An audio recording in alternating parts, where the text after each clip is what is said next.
പതിവ് പോലെ രാത്രികാലങ്ങളിൽ നടക്കാൻ ഇറങ്ങിയതായിരുന്നു ഖലീഫ ഉമർ റളിയല്ലാഹു അൻഹു.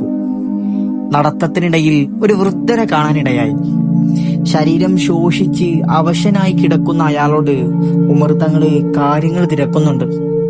സംസാരത്തിനിടയിൽ അദ്ദേഹം ഒരു ജൂതനാണെന്ന് മനസ്സിലായി.